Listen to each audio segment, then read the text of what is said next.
Hello, আসসালামু আলাইকুম। Ruma daily ব্লগে স্বাগতম সবাইকে।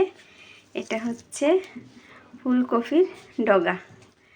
এটা আমি সুন্দর করে পাতলা পাতলা চিকন করে কেটে নিয়েছি, ধুয়ে পরিষ্কার করেও নিয়েছি। তো এটা দিয়ে আমি শুটকি দিয়ে রান্না করব। তো কপির ডগার সাথে আলু আর টমেটো আছে। করে নিয়েছি পেঁয়াজ, রসুন, জিরে। আর এটা হচ্ছে চান্দা মাছের শুটকি, নিজেরাই শুটকি দেওয়া আর কি, এটা কিনা না, নিজেদের বাড়িতে শুটকি দেওয়া চান্দা মাছের শুটকি। তো আমি রান্নাটা এবার শুরু করব। কড়াইটা গরম হয়ে গেছে, এবার পরিমাণ মতো তেল দিয়ে দেব। এবার আমার বেটে রাখা রসুন, জিরা, পেঁয়াজ এগুলো দিয়ে দেব, ভালোভাবে কষিয়ে নেব। আমাদের মশলাটা কষানো হয়ে গেছে আর কাঁচা গন্ধটাও চলে গিয়েছে, তাই আমরা শুটকি দিয়ে ভালোভাবে কষিয়ে নেব। হ্যাঁ, এটা আমাদের জিম বলছে। হ্যাঁ, শুটকিটা দিয়ে ভালোভাবে কষিয়ে নেব না জিম? হ্যাঁ। এটা কি শুটকি বলো তো? চান্দা শুটকি। এগুলো এক এক করে দিয়ে দিব। তাই হলো স্বাদ মতো লবণ দিয়ে দিলাম, পরিমাণ মতো হলুদ গুঁড়া, মরিচের গুঁড়া। জিম, ঝাল কি বেশি দেবো? হ্যাঁ। শুটকি একটু ঝাল ঝাল না হলে ভালো লাগে না, তাই না? হ্যাঁ। জিম কিন্তু ঝাল খেতে পারে না, তারপরেও ঝাল বলছে যে ঝাল ঝাল না হলে ভালো লাগে না। সত্যি ঝাল ঝাল না হলে ভালো লাগে না, কিন্তু এমনি জিনিস একটু ঝাল হলে ভালো লাগে। তাই? আচ্ছা, তাহলে আমরা ভালোভাবে কষিয়ে নিই। হ্যাঁ, মশলা কষানো হয়ে গেছে।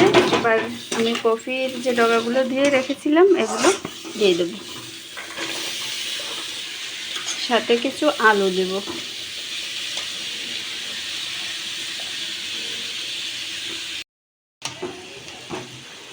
ডগাগুলো ভালোভাবে কষিয়ে নিচ্ছি, আরও কিছুক্ষণ ধরে কষিয়ে নেব। ফুলকপির ডগা সবাই খায় কিনা জানি না, আমার কাছে খুব ভালো লাগে, বিশেষ করে শুটকি দিয়ে রান্না করলে খুব ভালো লাগে।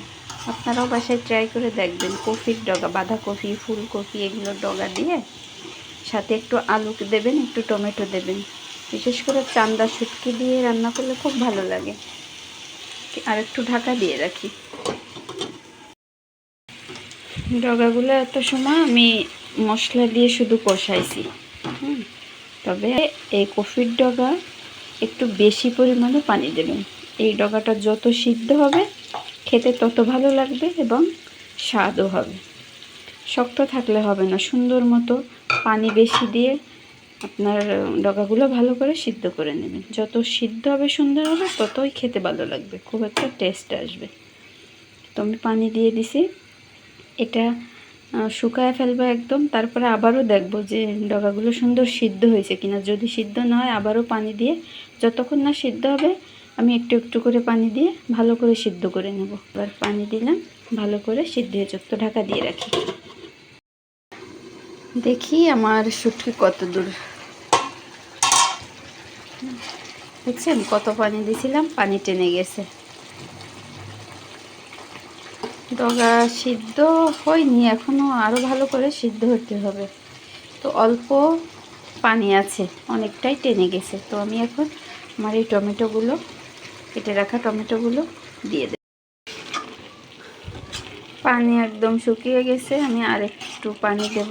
ডগাগুলো সিদ্ধ হয়েছে, তো অল্প করে একটু পানি দিয়ে দেব, আর কিছু টমেটো দিয়ে দেব, ধনে পাতাও দিয়ে দেব। আর ভালোভাবে নেড়ে চেড়ে নেব। শুটকি রান্না আমার শেষ, এবার হচ্ছে বেড়ে নেব। শুটকি রান্না আমার শেষ, ঝোল একদম বেশি না, মাখা মাখা। তো বেড়ে নিই, শুটকিটা নামিয়ে নিই। তো আমার শুটকি রান্না এই পর্যন্তই, আমি বেড়ে নিয়েছি। চান্দা মাছ দিয়ে ফুলকপির ডগা দিয়ে চান্দা শুটকি রান্না। তো ভিডিওটা এই পর্যন্তই। আর অবশ্যই যদি ভালো লাগে ভিডিওটি, তাহলে বাসায় একবার ট্রাই করবেন। সবাই ভালো থাকবেন, সুস্থ থাকবেন। আল্লাহ হাফেজ।